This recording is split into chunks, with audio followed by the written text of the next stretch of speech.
పల్లెన కోటి భక్తులమంత నీ దానం పాటిపోదము నీ దానం పాటిపోదము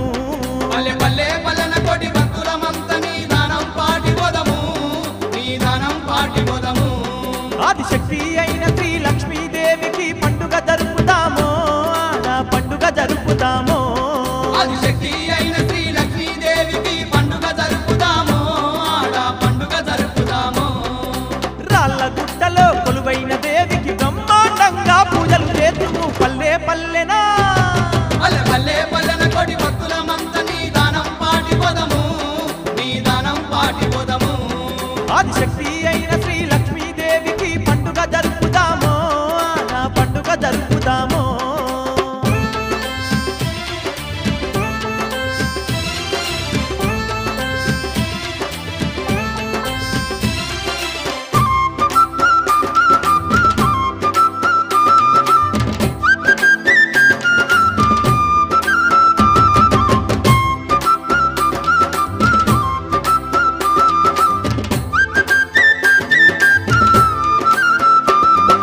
పొద్దు జాములేసి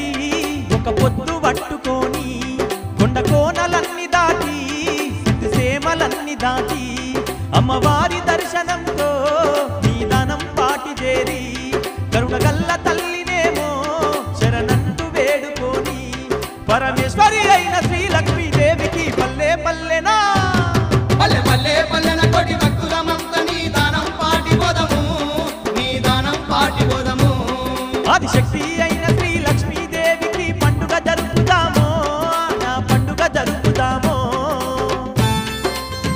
అగ్నికి ఆవులైన మరుక్షణమే మానవలోకం నశించి అక్కడి శక్తినిచ్చి శ్రీ శ్రీరామంపాటి అమ్మవారిని పేరుతో అవతరించి కొలిచిన వారికి పొంగు బంగారమే పూజలైతే అందుకుంది అన్నట్టునే ఆ ముని శాపం వల్ల 700 సంవత్సరాల క్రితం ఈ పల్నాడు జిల్లాలో యాగంటి రామయ్య అనే రైతుకు నలుగురు కుమారులు ఒక కుమార్తె అయితే జన్మించింది ఆ కుమార్తె శ్రీ లక్ష్మి ఈ అమ్మవారిని ఇక్కడ మనమైతే గర్భగుడిలోకి ఎంతైనా చూడండి గర్భగుడి ఎంత అద్భుతంగా ఉందంటే ఇక్కడ విగ్రహాలు మాత్రమే ఉంటాయంటే ఇవన్నీ నార్మల్ విగ్రహాలు మెయిన్ విగ్రహం ఆ భూమి అప్పట్లో ఉంటుంది నిరంతరం ఎండలో ఎందుకు అటు వాళ్ళు తడుస్తూ ఉండాలంట ఆమె కోరుకున్నది నేను నిరంతరం ఎండలో ఉండాలి అలాగే వాళ్ళు తడుస్తూ ఉండాలి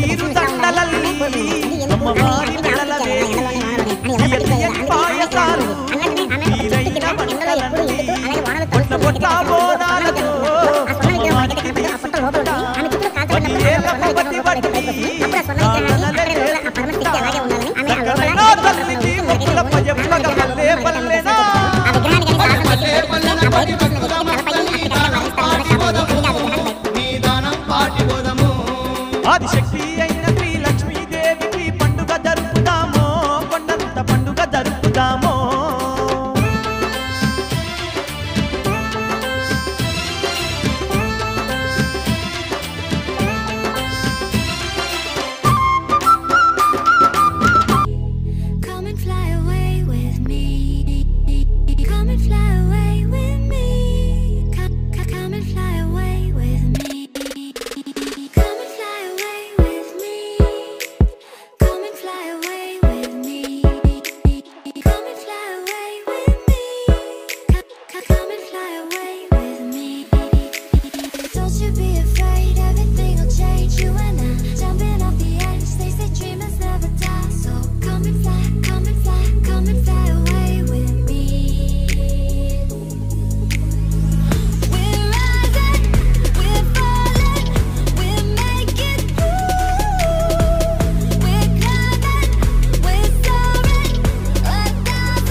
Somewhere close to harmony.